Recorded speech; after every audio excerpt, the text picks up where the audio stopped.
I'm your #1 fan. We all go a little mad sometimes. Whatever you do, don't fall asleep. What an excellent day for an exorcism. My mom and dad are gonna be... I see dead people. Hello, welcome back to Killer Cuties. Welcome back. How was your Tuesday? Good. It was good. How was yours? Just the greatest ever. I'm sure it was. Yeah, you said you have horror news for me. Hit me. I do. Okay. We both took a sip of water at the same time. Yeah, that was very in sync of us. In like sync, the band. Yes. Okay, so Steven Soderbergh. Okay. The man behind Ocean's 11, Magic Mike, Aaron Brockovich, and like a trillion other movies, but not a lot of horror movies. Did a horror movie. It's called Presence. It just screened at Sundance last week.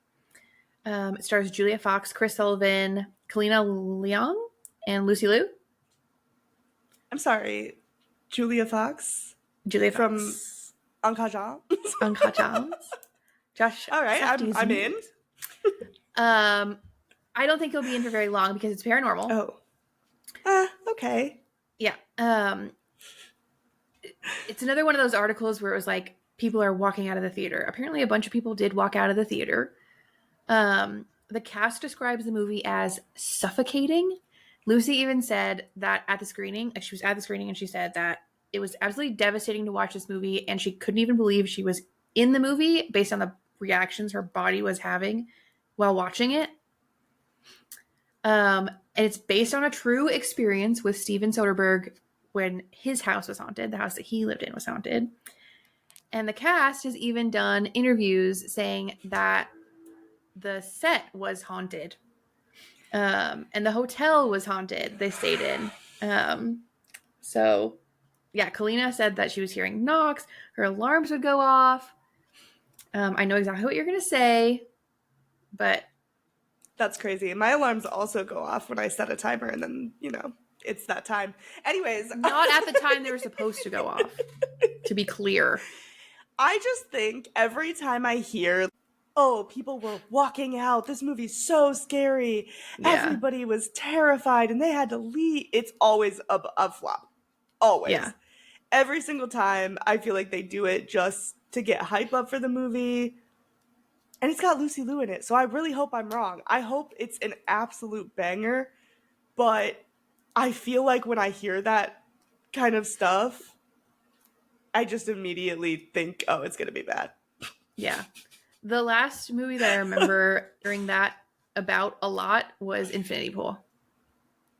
Oh, yeah. Which... Yeah. I think there was one that we watched in Discord because an article came out, this is Netflix's scariest movie ever, and people can't even finish it, and it was the worst movie ever. It was so bad. I can't even remember what it was called because it was that bad. Shit, what movie was that? No, I remember exactly what you're talking about. But I don't remember the movie. Some guy living in the walls. Anyways, it was terrible. It was really bad, and I'm rooting for Steven. I hope this movie is fantastic. I want to be wrong. I'll say that. I want to be wrong. We'll see. We will. For now, should we talk about The Haunting of Hill House? I guess, yeah. Sorry, there's not a lot of news this week. Yeah, well, That's all right. It is what it is. Slow news week, as they say. Yes, let's talk about Hill House. Okay. Where to begin? This modern reimagining of the Shirley Jackson novel follows siblings who, as children, grew up in what would go on to become the most famous haunted house in the country. Now adults, they are forced back together in the face of tragedy and must finally confront the ghosts of their past. Some of those ghosts still lurk in their minds, while others may actually be stalking the shadows of Hill House. The ensemble cast includes Oscar winner Timothy Hutton, Carla Gugino, Gugino. and Henry Thomas. Mike Flanagan of the Flanaverse created the series. Not the Flanaverse. The Flanaverse. Yeah, we have watched just Midnight Mass from him so far. We will Yes. absolutely be watching more of his series and getting in some of his films as well. Good. But yeah. And this also is Victoria Pedretti's first role. Yes. She sent Yeah. in a self-taped audition. Yep, she didn't even have a headshot. She'd never been booked before. But I thought she did a fantastic job, and I'm happy it kind of launched her career. Yeah, that's Nell, by the way. Yes, plays one of the 5 siblings. You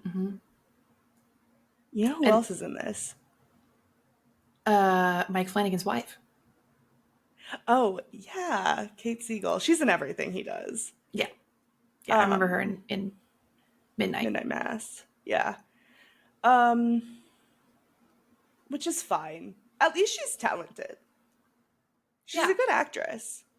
There's another horror director who I won't name quite yet because I don't want to get hate. But he also casts his wife in everything, and she is the worst actress ever. Like, so bad it ruins the movies for me. So People are going to we'll get to speculate who you're those talking eventually. about. I honestly think horror fans will know exactly who I'm talking about. Okay. But yeah, only because it's been a topic of discussion amongst us horror fans. Totally unrelated, but Mike Flanagan is the most tech bro looking ass dude I've ever seen in my life. Yeah, he doesn't. Well, he kind of looks like a director too, but but yeah, I could see it. Yeah. Kate Siegel wasn't who I was thinking of though. Oh. Young Theo is played by McKenna Grace, who plays the young version of everyone ever in every movie. Oh. She played young Tanya in I, Tanya. She played young Sabrina in The Chilling Adventures of Sabrina. She played young Madison in Malignant. She played young Daphne in Scoob. She played young Carol in Captain Marvel. She played young Emma in Once Upon a Time, young Caroline in The Vampire Diaries. So if you need someone to play a younger version of someone else, that's your girl. I guess so. You better hurry up, though. I mean, she's only going to be young for so long. Yeah. Well, no, you just have to cast older actors, and then she still plays the young version of them. I don't ever want to see it's true. credits in her name that don't have young before. Which brings me to Hugh. Mm-hmm. Why was that necessary to cast someone different? Oh, I think because they really wanted to show the toll that the years have taken on him. But we know that they do. We know that the Flanaverse is capable of very good aging makeup. No, because I clocked that girl the second Midnight Mass came on. But And you did too. We both did. Well, yeah, but I would much rather have seen him in. I mean, we weren't supposed to not know it was him. That was the problem with Midnight Mass, right? Was that, is she wearing aging makeup? And like, we didn't know that she was an aged version of somebody. But in this instance, we knew he was Hugh the whole time. So had they just done makeup for him, that would have been, for me, a lot more believable. Because Henry Thomas and Dan Caplow look pretty close in age. They're only like 11 years apart. Yeah, that he just didn't do it for me. So, I don't know. I didn't have an issue with that. Okay. I felt like it was believable. Yeah, I don't know. I would have preferred the aging makeup for him only. He was really the only one. See, I don't like the aging makeup. I feel like it always looks just like that, like aging makeup. Which, I guess. But yeah, I could see it. Yeah. They also Victoria Pedretti and Oliver Jackson Cohen play Luke and Nell, who are twins, and they play the older versions of them. They're 9 years apart. He's 9 years older than her. Oh my gosh. Yeah, she was only 22 when they were filming this, and she was supposed to be playing someone who was, I think, 32. So he was playing his age around. She was playing older. Interesting. Yeah. The bent neck lady twist really got me. But the reason I bring that up is because when they were filming the earlier scenes with her as the bent neck lady, or the scenes that they show earlier, they painted her like blue so that you couldn't really tell that it was her. Which I thought was they definitely cute, masked her, especially like with her hair a lot too. Yeah. Yeah, no, I'll talk about that all day, every day, because that changed my brain chemistry. What, finding out that she was... Yeah, that twist. I will never be the person I was before I watched episode 5 of The Haunting of Hill House. Yeah. You can't go back. Just the dropping, that specific scene. Yeah. Yeah, you have to categorize your life as before the bent neck lady. Oh my god, the bent neck lady reveal and after. You got there. Say that 5 times fast. No. Yeah, no, that one really got me. I was pleasantly surprised by that one. Good. Yeah. I wanted to message you like every day. What episode are you on?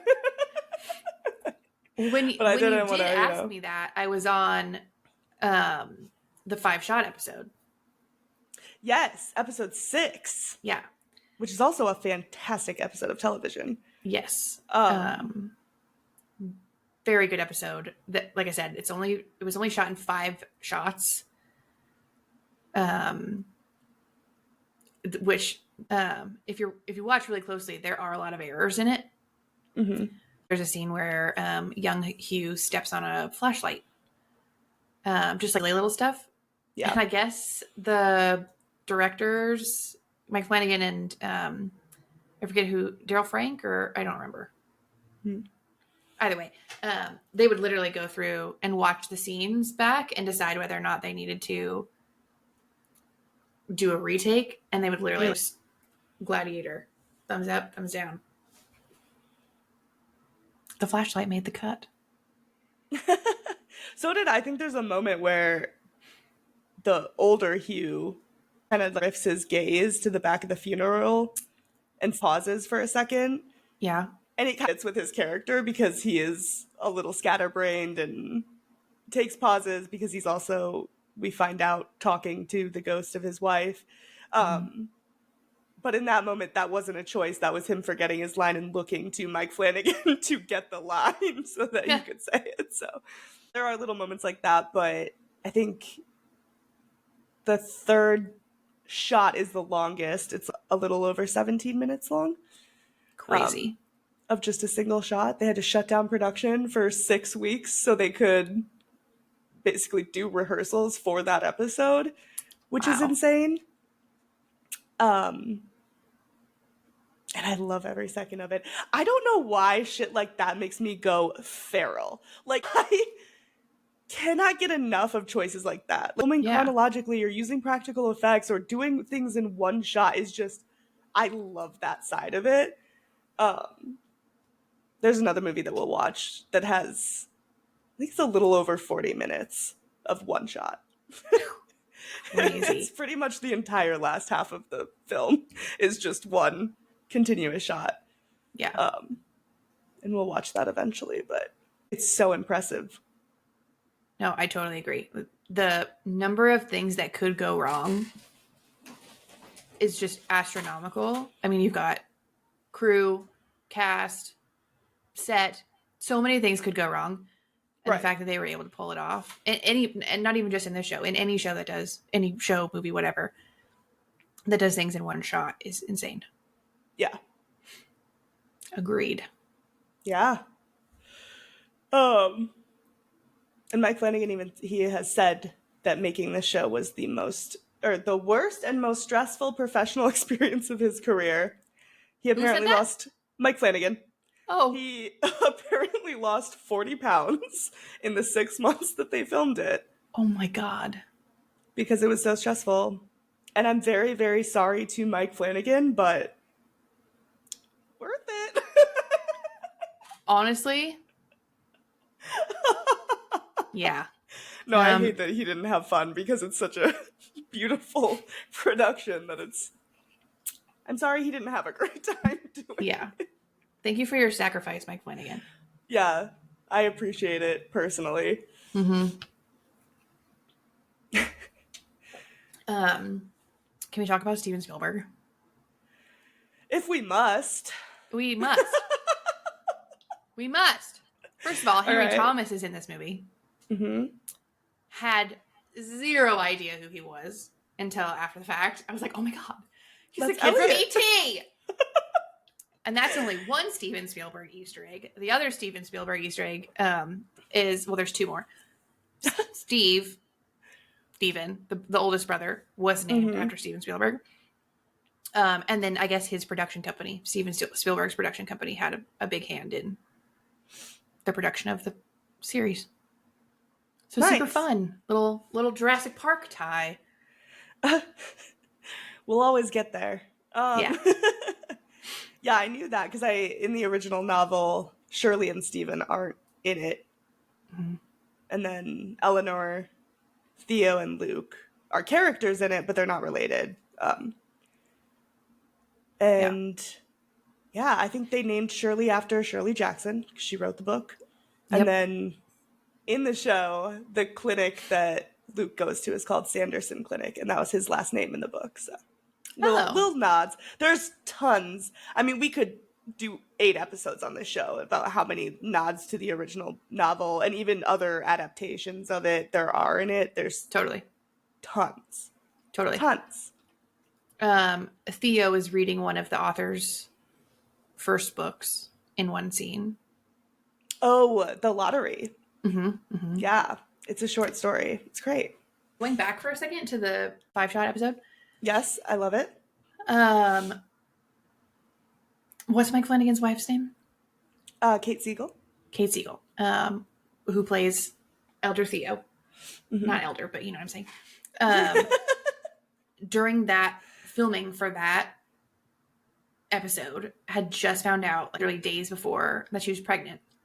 And in that episode, she's drunk and she like falls over and lights her head. And yeah, that scene was one of the more like stressful for Mike Flanagan and obviously Kate Siegel. Yeah. But anyway, they went on to name the daughter that was born that she was pregnant with Theo. Aww. I know. That's very cute.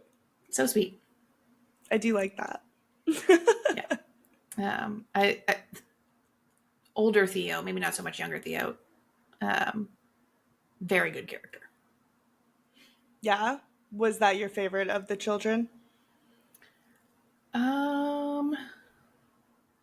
Probably. Okay. I just fucking hate Shirley. Sorry, Shirley. Not a Shirley fan, huh? No. I think Shirley and Steven were kind of made to be unlikable.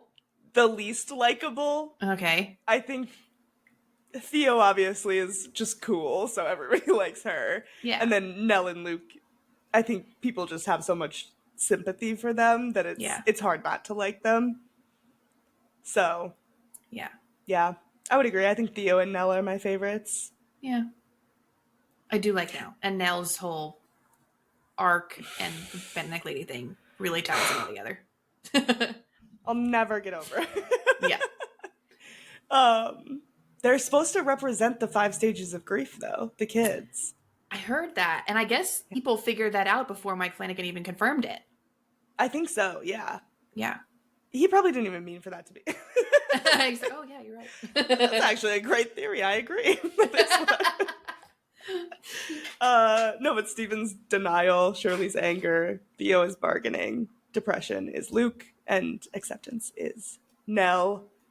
And I feel like overall they did a really good job with that. I think the only bargaining's kind of hard to do. Yeah. I could have believed Shirley or Theo, I think, for anger. Yeah. But everyone else, I think, definitely nailed that characterization. Totally. Yeah, no, I would almost argue that Theo should have been anger.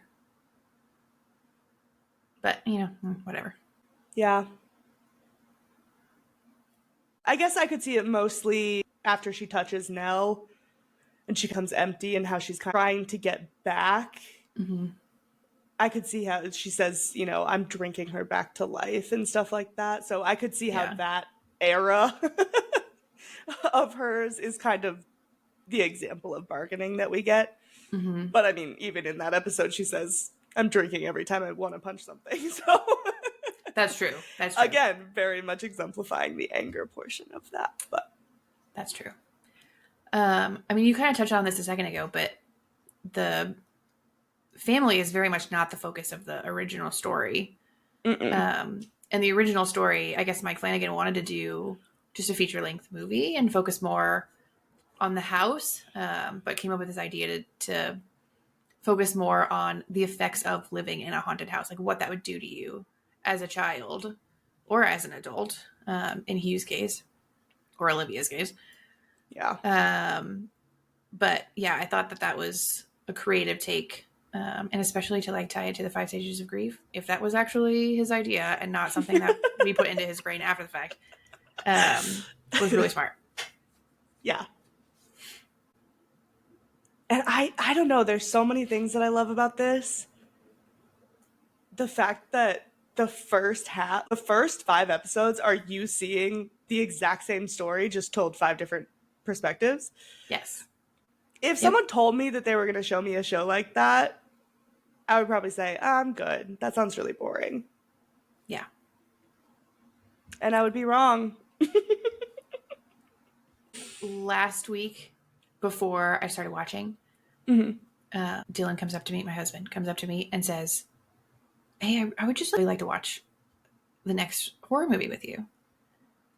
And I'm like, oh, okay. Yeah, no, totally. Let's do it. And I had forgotten that I had told him that we were going to be watching P2 and told him, okay, here, we're going to watch Hill House together. And he's like, I guess okay. And he kind of okay, all right. He got 5 minutes into it and he couldn't watch anymore because he was so scared. Oh, okay. Which is so cute and funny. And I was like, well, you said you wanted to watch something scary with me. And he's like, well, it was because you told me that we were going to watch P2 and that movie looked more like a thriller. So he's like, I was just trying to meet you where you were at. Aww. I know. I but should anyway, make him a starter list. I know. Honestly, we really should. He likes The Thing. Not that was scary, but I mean, that's horror. Yeah. That's a great start. Yeah. That would definitely go, because I wanted, all of this started because you said, I want to start watching more horror movies. And I said, I'm going to make you a list. And I had originally made a list of a bunch of horror movies that either I liked or they were classics that everybody should watch. Yeah. And I had ranked them. I think I labeled them based on Taco Bell spices. From mild to spicy, of here's a starter to ease into it. Mild to fire. Yeah. And so I think it's funny, that was my original plan, was to ease someone into it. And then I made you watch Martyrs. On episode 10. So yeah. I shot myself in the foot because I really liked that it didn't have a lot of vowels in it. Yeah, you did choose that. But maybe I shouldn't have given that as an option. That was maybe. Yeah, maybe. Yeah. Yes, correct. But anyway, I regret making him not sit through Hill House and commit to it. Yeah. Because it's just not to get too ahead of ourselves. It is just so well done. I was going to have a disclaimer before we even started that just said there's no possible way for me to talk about this show without you knowing at least what end my rating is going to be on. Yeah. Yeah. It's a 1 for no. Yeah. It's hard to talk about it without a lot of love and adoration, in my opinion. Yeah. It's just so impressive. Everything about it is very impressive. Yeah. One thing we haven't really talked, I mean, I guess we sort of talked about it. All of the children, very good. Oh, yeah. It's so hard to get like kind of an ensemble cast of children to just work really well together. And yeah, they did a very good job. Yeah. It's Did really you easy recognize... What? Oh, sorry. Did you recognize young Nell? She looks familiar. Violet McGraw? Yeah. Is she in something else? She plays the little girl in Megan. Oh, that's right. Yeah. Oh, little scream queen. I know. She's really doing it. Yeah. She's just like 5 years older in Megan. Uh-huh. Yeah. I knew she You're looked right. familiar. I know, right? I didn't realize, because obviously, I watched Megan after I watched the show. And this is my first rewatch. Oh. Which is kind of crazy, but Yeah. but it's also it's a sad show. I cried on multiple occasions.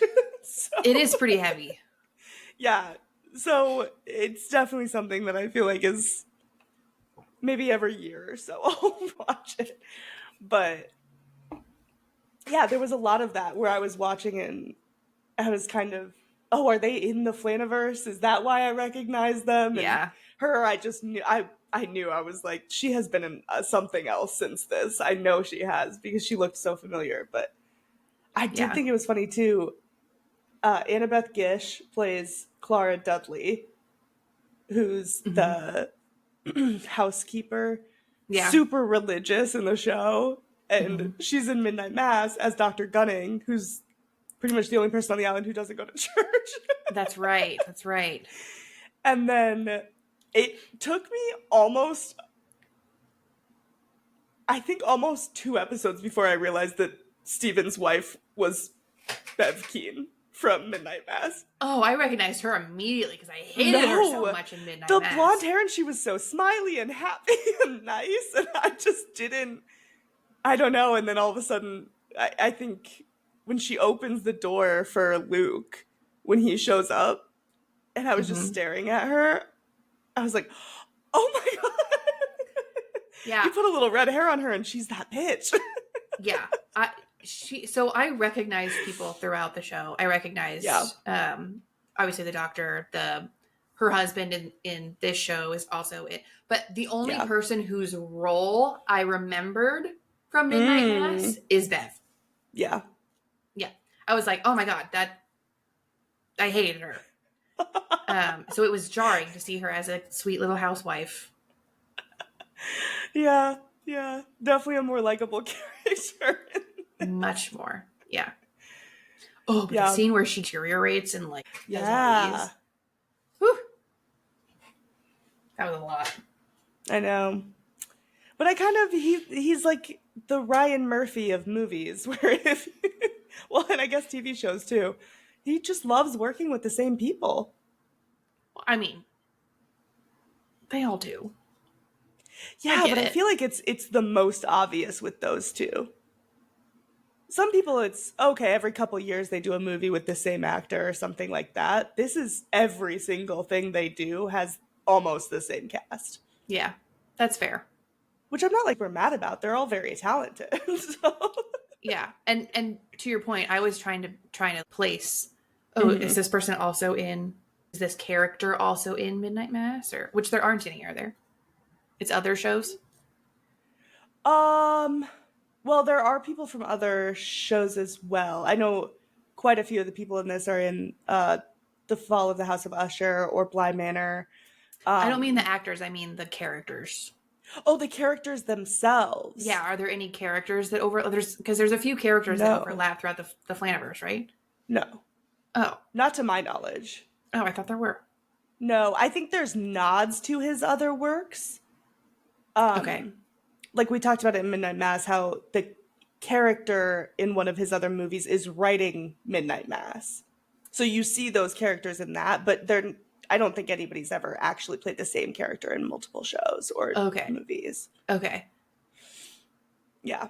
But I do, so in this, Carla Gugino plays Kate Siegel's mom. She plays Olivia. Kate Siegel plays Theo. Mm-hmm. In another Mike Flanagan movie, obviously, called Gerald's Game, which is actually a adaptation of Stephen King. Yeah. We'll watch it eventually. I didn't realize that was horror. I thought it was sci-fi. Oh. Kids sci-fi. Absolutely not. Maybe a child should not watch them. I think I'm thinking of Ender's Game. Yep, that sounds about right. Okay. But anyways, in that movie, Kate Siegel plays Carla Gugino's mom. In a flashback. Okay. So, okay. Yes. And also, Henry Thomas plays her dad in the flashback. So Henry Thomas is in more than one Mike Flanagan film? Mm-hmm. Interesting. I mean, the rest of the fact was also interesting, but that was the part I latched onto. I just like the idea of them all just trading off who's playing whose mom and dad. Yeah. That's funny. Well, should we rate it? There's so much to talk. I mean, there's so much to talk about. We could go on and on and on and on and on about when I started writing down everything that I wanted to talk about, I was at about 12 pages before I had to reel myself in and say, let's think about this for a second. And how much time we actually have to talk about it. But I do kind of just want to touch on the Red Room for a second. Okay. And then I have another thing I want to touch on. Okay. We're just going to touch on 9 other things real quick. Yeah. No, but I'm obsessed with the Red Room. I'm obsessed even more so rewatching it because it's so recognizable once you know. You see that window and you're just, oh, they're in the Red Room now. Oh, they're in the Red Room now. And I think my first time watching it, I had to look up, when were they in the Red Room? Mm-hmm. Was Steven ever in the Red Room? Because it was just this one moment of him in this game room, and it's, it's so good. The set design for that was so fantastic and so well done. And I love the concept of that. Just to expand a little more for people who aren't watching. Yeah, sorry. People are just listening. No, it's okay. The Red Room has this one tall, skinny window in the middle of the back wall of the room. Mm-hmm. And you can literally take screenshots of each of the kids' rooms because the kids each get their own room and lay them over each other. It's very well thought out. And they don't ever explicitly say, I guess they kind of say at the end, like everybody had their own room. Nell kind of explains it. Yeah, near the end, like flashes of when they were, and it wasn't just the kid. Olivia had her reading room, which was also her Red Room. I think Hugh's the only person that didn't have a Red Room. Mm-hmm. Yeah. But anyway, it was very well done. Yeah. Yeah. The other set design that kind of like boiled over into just cinematography of it was the book talk that Steven was giving is the same room as the funeral parlor in Shirley's house. And there's a shot where you're looking at, I'm trying to like describe this so that you can see it in your mind. Where Steven stands to give his book talk is where Nell's body is in the funeral parlor when she's in the coffin. Coffin, yeah. So when Nell stands up in the back of the book talk that Steven's giving, that's exactly where she is standing in the funeral parlor when she's the bent neck lady. So, and you would never know. They don't call that out at all. You would never know unless you saw both of those shots side by side. which maybe we'll link to it or something. I don't know. But I just love that. Oh, and there's so many things like that just sprinkled throughout. There's so many Easter eggs. There's so much foreshadowing. There's so many parallels. I mean, even in the Storm episode, again, when young Nell wanders off from the family and she's spinning through the house and getting lost, it mimics exactly what older Nell does right before she dies when she's dancing. Yep. And it's just all these little details. I could never. Mike Flanagan popped his pussy with this one. Let me tell you what. Yeah. And I think that there's this, like, an art to being able to call back to things so long ago in the show. Like, movies can't even do that sometimes. Yeah. They can't make that big of an impression in a scene for them to know, oh, this is like a parallel. But somehow Flanagan figured out how to, like, make scenes so memorable or just, like, pop so well that you could, like, back to them episodes later, and it worked really, really well. Yeah. And not in an over-explaining, hand-holdy way either. No. It was just so subtle and well done, and very, as soon as you see it, it just clicks. Yes. Where it didn't really need much explaining. It was just, oh, here's that callback, and you immediately get it. Yeah. Yep. Also, small detail, but I really love it, is when Olivia's scolding Nell because they find Nell written on the wall, and they go uncovers more, and it says, "Come home, Nell." Yeah. When Olivia's scolding her, you can see her holding the chalk that was used to write it. So if you're watching it for not the first time, you can see that and realize she was the one that wrote it. So it's just so many things like that where, once you, if you have a chance to watch it and you haven't, what are you still doing here? Go watch it. But also, if you have a chance to rewatch it, it's just as good the next time you watch it because you can look through and find all these little nods. I was thoroughly enjoying myself finding all of the little Easter eggs throughout. Yeah, I'm definitely gonna have to watch it again. And see what I can pick out. What did you think about the end? You're not always the biggest fan of a happy ending. I'm not, but I think in this case, they just went through so much, I really was okay with it. And it was still a bittersweet ending because, I mean, they still lost Hugh. Yeah. And they didn't have the best relationship with him, but it was still just sad. The show is so sad. Yeah. Which, the whole time, the whole time, I don't know where I was going with that, but the whole time, Theo thought that Hugh abused the mom. Yeah. And Hugh kept it from her, like, would never explain. Not that he knew that necessarily, but he would have rather the kids thought that he abused her than let them know what actually happened to her, which is, like, just a level of character development that you don't see a lot in TV. Yeah. Well, I mean, Steven thought he killed her. Right. Straight up. Because he even says, I saw the police reports. I saw, the bruising on her body that someone pushed her. Yep. So all this time, Steve thought my dad killed my mom. Yep. Yeah. And he didn't ever say I didn't do that. No, he just let them believe the house. Yeah. He just let them believe what they needed to believe to, like, move on. And yeah. But I think he also explains it too in the end when it's Steven talking to his ghost and he says, why didn't you ever tell us? Mm-hmm. And the dad says, there's some things you just can't tell. You have to see it. Yeah. And that's why you didn't tell your sisters that you just saw my dead body. Like, so, I mean, at that point, if they didn't believe each other, I think there's more serious issues going on. Yeah. At that point, I think it's time to believe, but yeah.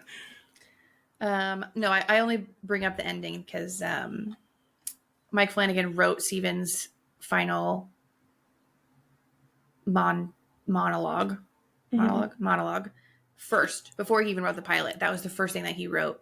And he agreed with you where he wanted to write a sadder ending, but he just felt like the family went through so much that they deserved their little happy 7-person ending. Yeah. Yeah. They did. Yeah. I'd love a good sad ending. In this case, I was okay with it being happier. Yeah. Yeah. I think I'm with you though. I like a I don't like a sad ending necessarily. I like a hopeless ending. Hopeless One of endings are my fun. favorite tropes ever is I think it's called "And Then They Scream," but it's basically where the character has a worse fate than death, and that's my favorite. I agree. I think it's so cool when it's just this desolate, like, oh my god, I would want to die type of, which Yes. sounds really fucked up, but I love that type of ending. But Yeah. in this case, I was okay with it having a more uplifting ending, personally. Yeah. Agreed. I wasn't mad about it. Agreed. Anyway, we should have done an episode for every episode. Honestly. We could have, but then it'd just be a Haunting of Hill House podcast, you know? We got a lot of shit to get through, Katie. Yeah, we really do. We really do. The fact that I watched 10 episodes of TV between last week and now is just a fucking miracle in itself. Do you want to know when I started it? Yesterday. Yes. That does not surprise me at all. 5 episodes yesterday, 5 episodes today. Yeah, no, I had to pace myself. I was enjoying it a lot. Yeah. A lot of times when I enjoy it, when I enjoy TV shows, I take it a little slower, especially a miniseries.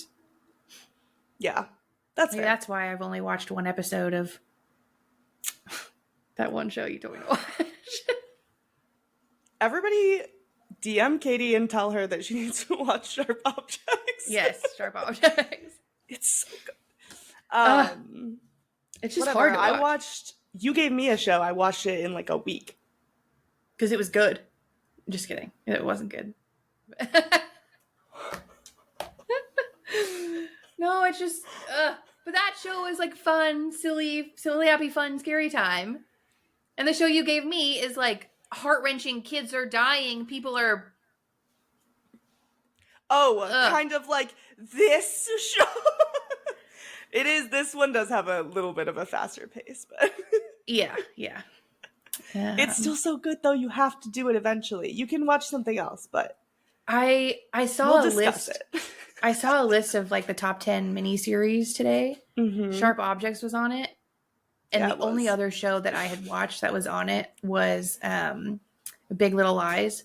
And Big Little Lies is very, very good. So honestly, if it's on the same list as Big Little Lies, I really do need to watch it. I know.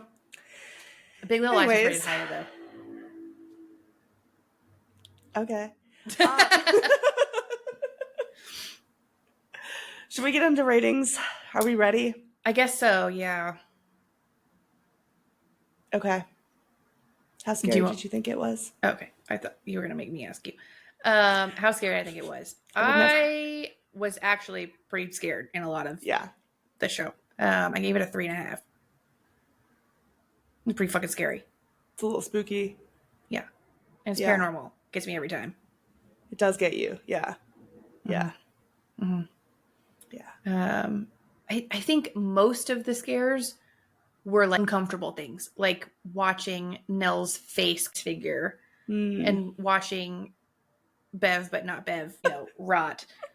The scene that really got me when Shirley and Theo are driving down the road yelling at each other, and then suddenly fucking Nell is in between the two of them screaming.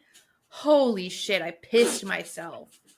That, by far, is the scariest scene of any movie that we have watched. Without I think that's one of the best jump scares. Yeah. Ever, maybe. Yeah. People think the fucking red lipstick man is scared. Hell no. Saw that coming a mile away. To your point, it's in the fucking trailer. Nothing could have prepared me for Nell jumping between them and screaming. Holy shit. I could not sleep at night. Yeah. Yeah. Shit. When we first It's a good started this, one. I was like, oh, we're gonna have to do a segment about the nightmares that I have because of movies. I have never had a nightmare based on one of the movies that we've watched to date. I didn't even get a chance to have a nightmare from this movie because I could not sleep. It eliminated the possibility of nightmares. Yeah, I think I need to up it to a 4 because I think that would be the highest rating that I've given anything. I don't think anything I've rated over a 4. This is the scariest thing we've watched.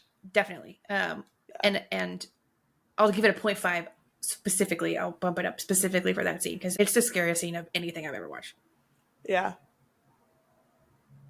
It scared the shit out of me. I wanted to die. You're trying to make poor Dylan watch this. I really, really, it's just such a good show. It's so beautiful. Yes, it is.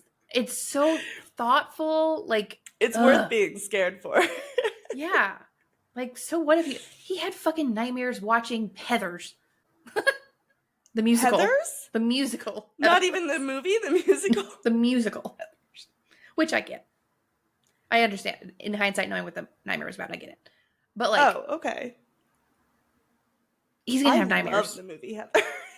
I love the musical Heathers. It's also great. Anyway, how scary did you think it was? I gave it a 2. Oh, God. Well, it is paranormal, so you have to give me some credit here. Yeah. But there are some good moments of tension. And even though I knew it was coming, that jump scare still got me. Yeah? Yeah, I still jumped. And I knew.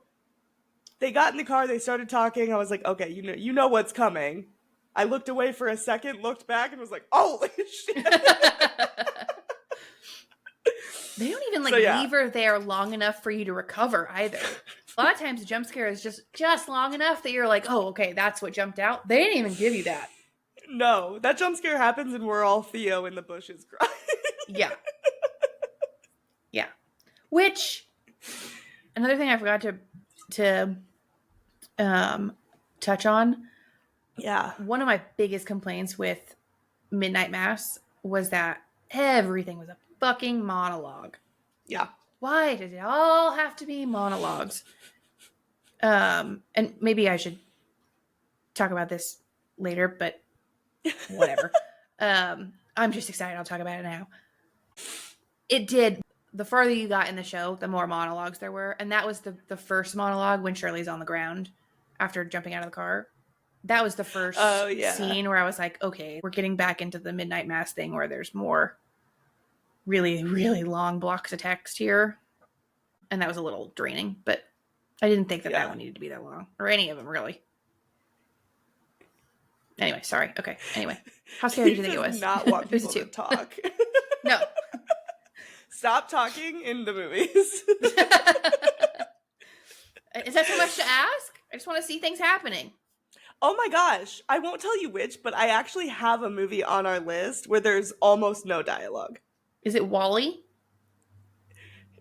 No, I did not put WALL-E on our list of horror movies to watch.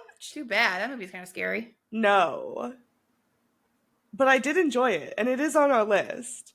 WALL-E? We'll definitely talk. No, the movie that I'm thinking. Oh. I didn't put WALL-E on our list. What movie is it? Well, I don't want to spoil it. Oh. Although it's pretty, I realized very early. I was like, why isn't anybody talking? Did it smile? No. So maybe you'll really love that movie. I guarantee that we're going to watch that movie and it's going to be the worst movie I've ever seen and there's just no winning. Oh. Well, that would make me sad because I enjoyed it. Oh, sorry. Okay. I mean, to each their own, though. We can talk about it when we get there. Okay. God, I hate that people listening know what you're talking about and I don't. That's so infuriating.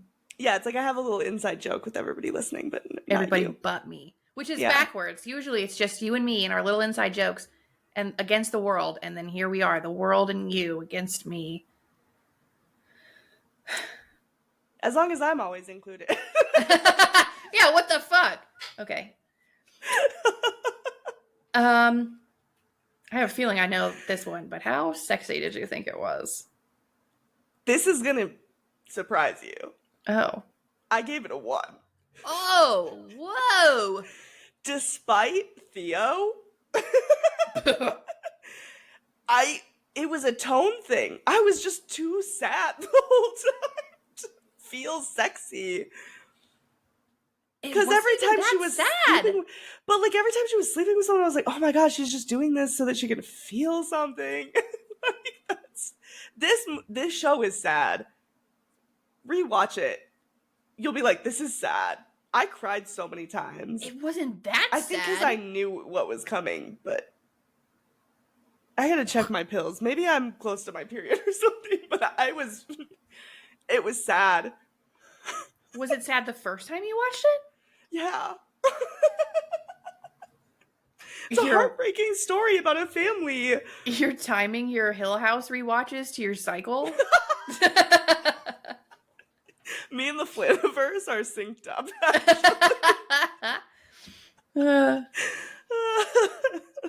how sexy did you think it was? Like a 4? No, I gave it a 2.5. Okay. That's fair. I understand why you did it. Thank you.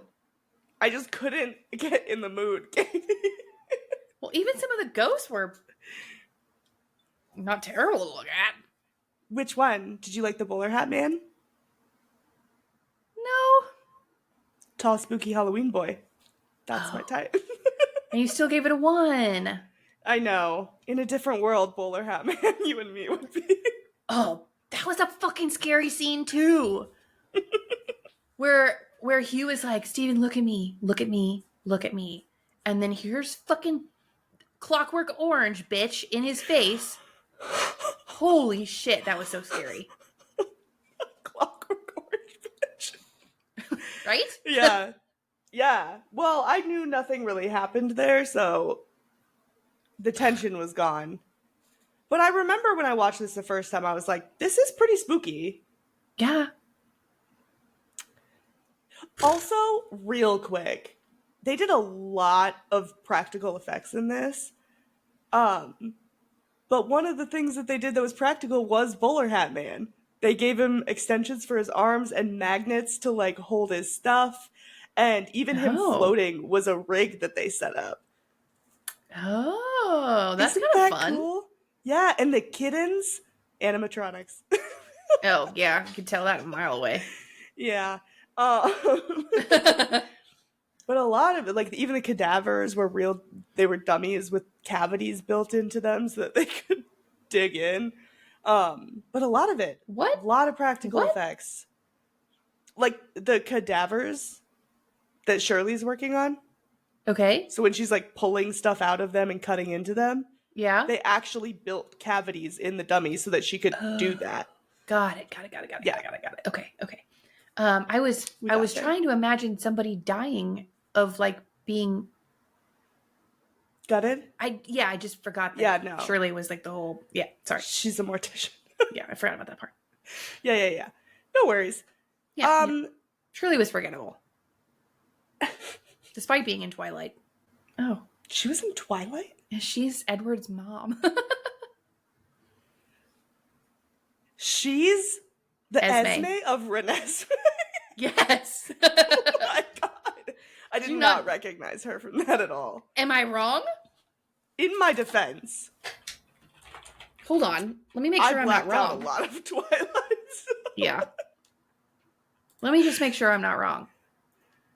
Make a fucking fool of myself. I believe it. I could see it now, but I just didn't. Yeah. Interesting. Fun. What's next? How fucked up did you think it was? Oh, okay. I gave it a 1.5. What the fuck? What? Okay. Most of it is standard horror ghost stuff. But I gave it the 0.5 for Abigail because what a poor little innocent bystander. Her choking on the rat poison, I was like, oh. That's what you gave it a 0.5 for? Yeah, I don't want to see the kid die. Ugh. What did you give it? A 2.5. Oh, okay. What for? I mean, the bent neck lady scene, for one. Oh. See, I didn't think that was fucked up. I thought that was brilliant. Well, yeah, of course, but like also fucked up. Yeah, I guess. Olivia and like killing her children, that's fucked up. She doesn't kill the children. She kills Abigail. She tries to kill her own children, and Abigail is an know. innocent bystander. That's fucked why. up. That's why I give it a 0.5. No, you gave it a 0.5 because you had to watch a child die. Miss, In the manner of what happened. I like it it was when the they kill whole kids. scene.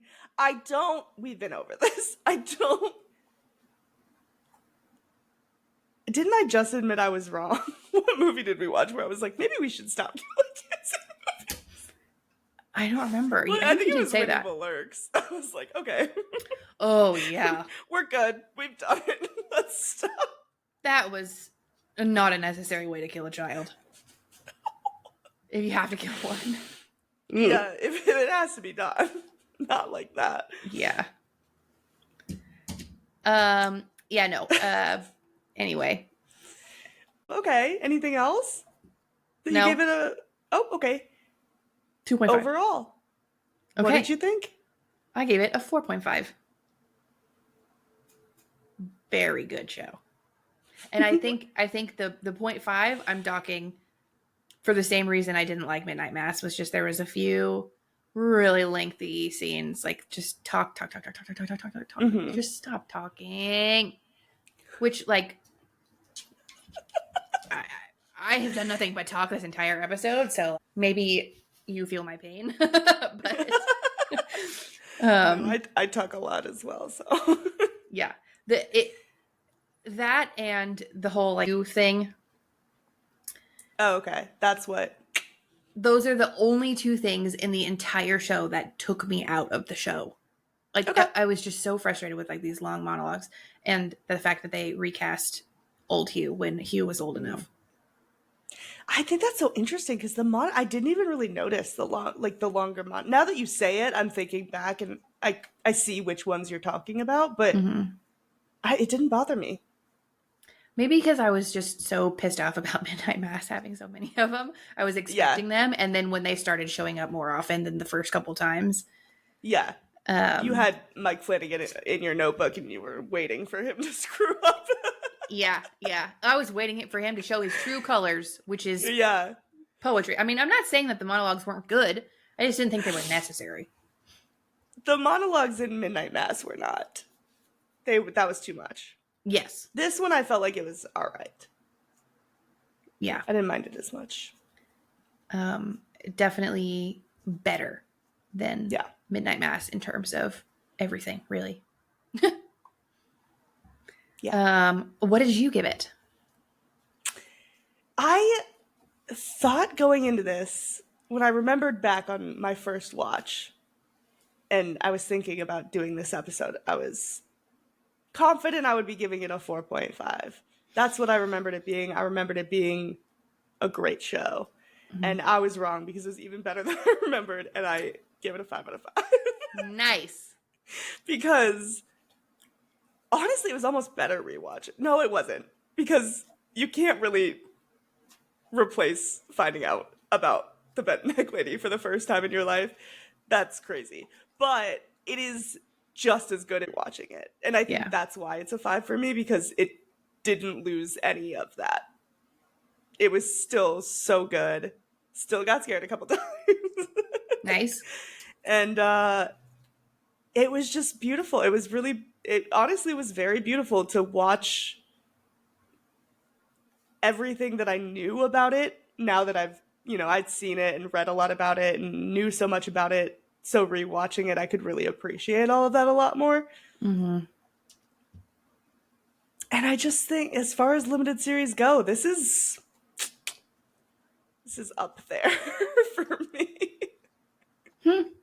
Well, it's good. It's a good show. Yeah. Agreed. Big fan.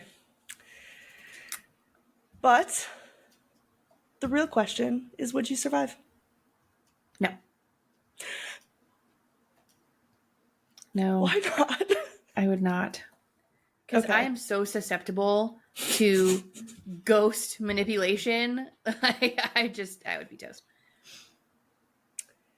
Yeah, unfortunately, I can see that for you. Thank you.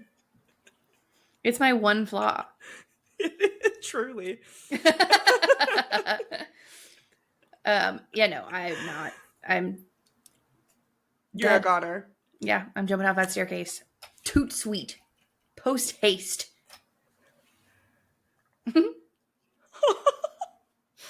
Jesus.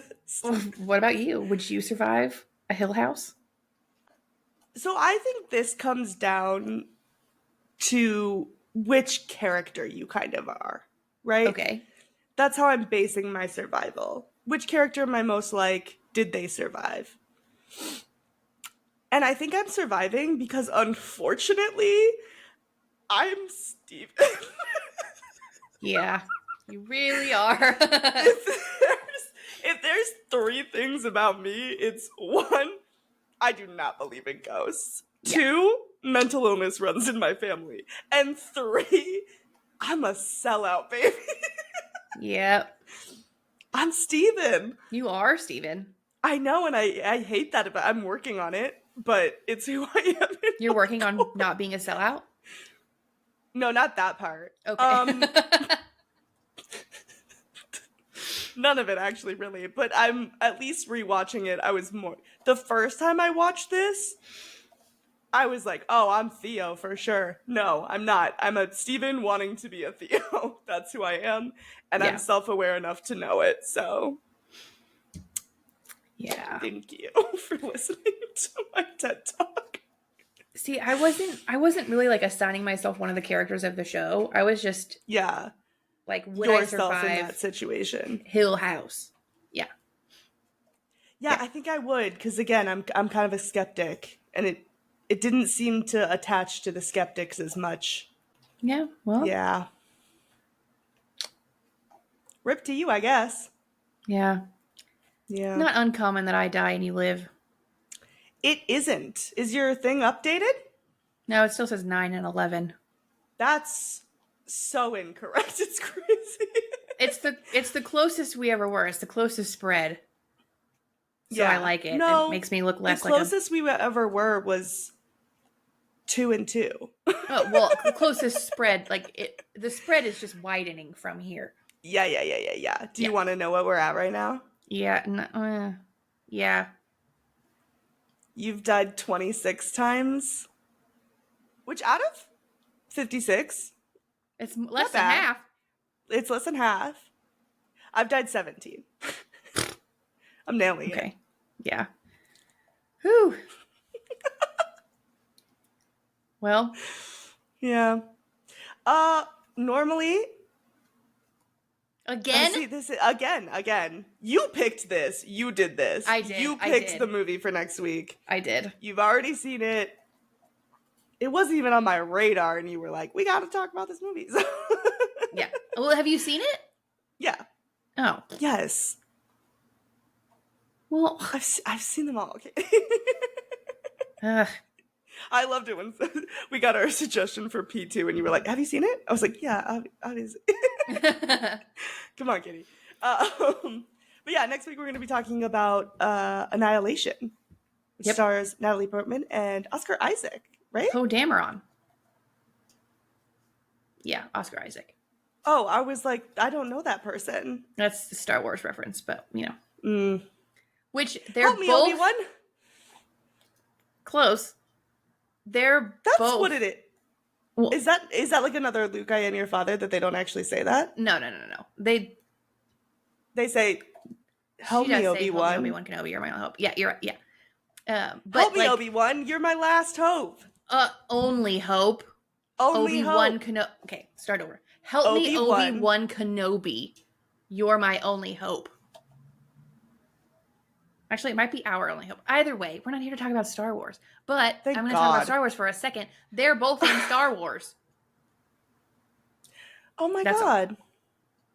But like different Star Warses. Different Are you going wars to talk in the about Star stars. Wars next episode? Probably. They're both in Star Wars. All right. Any I'll brush up on opportunity. my knowledge. Any opportunity to bring up John Williams. Oh yeah, isn't she one of the siblings who kiss? Isn't that her? No. Oh no, she's the Padme? Padme. She's Padme. Luke and Leia kiss. Correct. Nailed it.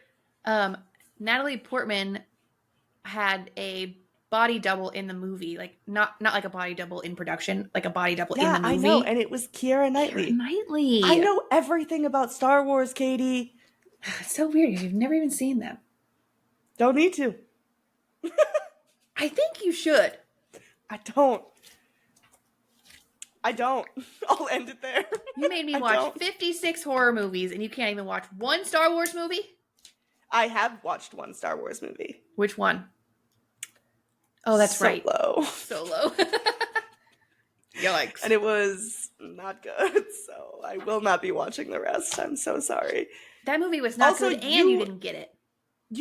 I got it, because I know everything about Star Wars. Except that his name is Han. That was a surprise for me. I thought it was Hans. Yeah, because that's a name. Yeah. Anyways, you asked to watch horror movies. I didn't ask to watch Star Wars, so that's where we're at. Yikes. It is for you and not for me. Once again, I win. Oh my god. But anyway, yeah, no, I'm excited to talk about Annihilation. Not because I love it or anything. I'm excited to rewatch because I haven't seen it since the first time I saw it. Wow. I know. That really cleared up when you watched it for the first time. I don't know. When did it come out? Around then. Really? Yeah. Did you see it in theaters? No. Ugh, I would have killed to see it in theaters. Okay, we're talking too much about the movie. We can talk about it in the next episode. Yeah, we'll see you then. Okay, bye. Bye.